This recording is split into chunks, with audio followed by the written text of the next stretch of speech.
Welcome back to my YouTube channel. അപ്പോൾ ഇതാ ഇന്ന് യദുക്കുട്ടൻ്റെ ബർത്ത്ഡേ സെലിബ്രേഷൻ ആണ്. അപ്പോൾ അതിൻ്റെ ഭാഗമായിട്ട് ഞങ്ങളെല്ലാവരും കുറച്ച് നേരത്തെ എണീച്ച് കുറച്ച് ചെറിയൊരു സദ്യയൊക്കെ ആക്കാനുള്ള റെഡി ആയിട്ടുണ്ട്. അങ്ങനെ ഇതാ സദ്യക്കുള്ളതെല്ലാം ഓരോന്നോരോന്ന് അടുക്കളയിൽ റെഡി ആവുന്നുണ്ട്. ഇടിച്ചക്ക തോരനായിരുന്നു, അപ്പോൾ അത് ചേച്ചിയുടെ ഡ്യൂട്ടി ആയിരുന്നു. അപ്പോൾ ചേച്ചി അത് മുറിച്ചുകൊണ്ടിരിക്കുകയൊക്കെ ആയിരുന്നു കേട്ടോ. കുട്ടിപ്പട്ടാളങ്ങളൊക്കെ എണീറ്റ് റെഡിയായി. അത് കഴിഞ്ഞ് പിന്നെ നമ്മൾ കേക്കൊക്കെ മുറിച്ചു. ചെറിയൊരു കേക്കൊക്കെ വാങ്ങിയിട്ടുണ്ടായിരുന്നു. പിള്ളേർക്ക് കേക്ക് കട്ടിങ് ഒക്കെ ഒരു രസമാണല്ലോ. അങ്ങനെ ഇതാ ഞങ്ങൾ കേക്കൊക്കെ മുറിച്ചു. അങ്ങനെ ഇതാ എല്ലാവരും അവന് കൊടുക്കുന്നുണ്ട് കേക്കൊക്കെ, ചേച്ചിയും പിള്ളേരും പിന്നെ സിനിയേച്ചിയും അദ്വൈതും എല്ലാവരും ഉണ്ടായിരുന്നു കേട്ടോ. അപ്പോൾ എന്താ ഞങ്ങൾ കേക്ക് കട്ടിംഗ് ഒക്കെ കഴിഞ്ഞു. അത് കഴിഞ്ഞ് പിന്നെ ഓരോരുത്തരായിട്ട് നമ്മൾ ഗിഫ്റ്റൊക്കെ കൊടുത്തിട്ടുണ്ടായിരുന്നു. അപ്പോൾ അങ്ങനെ ഇതാ എല്ലാവരും ഗിഫ്റ്റൊക്കെ കൊടുത്തു. അപ്പോൾ അതൊക്കെ അവന് വലിയ സന്തോഷമായി കേട്ടോ. അവന് ഗിഫ്റ്റൊക്കെ കിട്ടുന്നത് ഒത്തിരി സന്തോഷമാണ്. അങ്ങനെ ഇതാ അതൊക്കെ ഗിഫ്റ്റിൻ്റെ പരിപാടികളൊക്കെ അവിടെ കഴിഞ്ഞു. അങ്ങനെ നമ്മൾ പിന്നെ ഭക്ഷണത്തിൻ്റെ ഭാഗത്തേക്ക് കടന്നിട്ടുണ്ട്. അങ്ങനെ ഇതാ പിള്ളേർക്കൊക്കെ നമ്മൾ ആദ്യം തന്നെ കൊടുത്തിട്ടുണ്ട് ഭക്ഷണം കേട്ടോ. അവരൊക്കെ താഴെ ഇല വെച്ചിട്ടാണ് ഭക്ഷണം കഴിച്ചുകൊണ്ടിരിക്കുന്നത് കേട്ടോ. നമ്മൾ പടിഞ്ഞാറ്റയിൽ എന്ത് തുടങ്ങുമ്പോഴും നമ്മൾ ഗണപതിക്ക് കൊടുക്കണം എന്നാണല്ലോ. അങ്ങനെ ഇതാ ഗണപതിക്കൊക്കെ എടുത്ത് വെച്ചിട്ടുണ്ട്.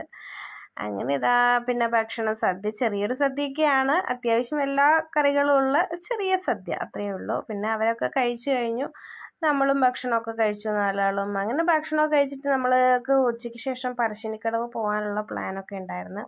അങ്ങനെ ഞങ്ങൾ ഭക്ഷണമൊക്കെ കഴിഞ്ഞ് റെഡിയായി ഇതാ വൈകുന്നേരം പറശ്ശിനിക്കടവിലേക്ക് പോകാൻ കേട്ടോ. അപ്പോൾ പോകുന്ന വഴി ചേച്ചിക്കൊന്ന് ബാങ്കിൽ കയറണം എന്ന് പറഞ്ഞിട്ടുണ്ടായിരുന്നു. അങ്ങനെ ഞങ്ങളിതാ ബാങ്കിലൊക്കെ കയറി. അവിടെ കുറച്ച് സമയം വേണ്ടി വന്നിട്ടുള്ളൂ. അത് കഴിഞ്ഞ് നമ്മൾ നേരെ പോവുകയായിരുന്നു കേട്ടോ. അപ്പോൾ ഇതാ ഓട്ടോയിൽ കയറി കഴിഞ്ഞാൽ ഇതുപോലെ, ഓട്ടോയിൽ നല്ല ഏത് വണ്ടിയിൽ കയറി കഴിഞ്ഞാലും ഇതുപോലെ ഉറങ്ങുന്നവരാരെങ്കിലും ഉണ്ടോ നിങ്ങളുടെയൊക്കെ ഫാമിലിയിൽ? നമ്മുടെ ഉള്ള ഒരാളാണ് കേട്ടോ ആ കണ്ടത്.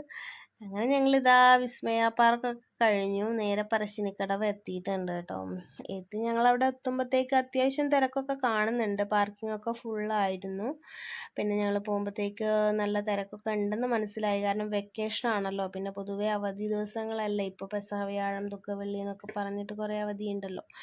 അതുകൊണ്ടൊക്കെയാണെന്ന് തോന്നുന്നു നല്ല തിരക്കുണ്ട്. അങ്ങനെ ഞങ്ങളിതാ നേരെ അമ്പലത്തിലെത്തി. പിന്നെ ഒന്ന് കാലും കൈയൊക്കെ ഒന്ന് കഴുകി ജസ്റ്റ് ഉള്ളിലേക്കൊക്കെ കയറി തൊഴുതിട്ടുണ്ടായിരുന്നു കേട്ടോ. നല്ല ഞങ്ങൾ എത്തുന്ന സമയത്ത് ഉള്ളിൽ അത്ര തിരക്കുണ്ടായിരുന്നില്ല.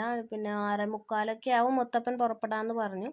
അങ്ങനെ ഞങ്ങൾ കുറച്ച് സമയം നിന്ന് മുത്തപ്പനെയൊക്കെ കണ്ടിട്ടാണ് വന്നിട്ടുള്ളത്. പിന്നെ അവിടെ ബോട്ടിംഗ് ഒക്കെ ഉണ്ട്, നല്ല അടിപൊളിയൊക്കെ ഉണ്ടായിരുന്നു. അതിലും തിരക്കൊക്കെ കാണുന്നുണ്ട് കേട്ടോ.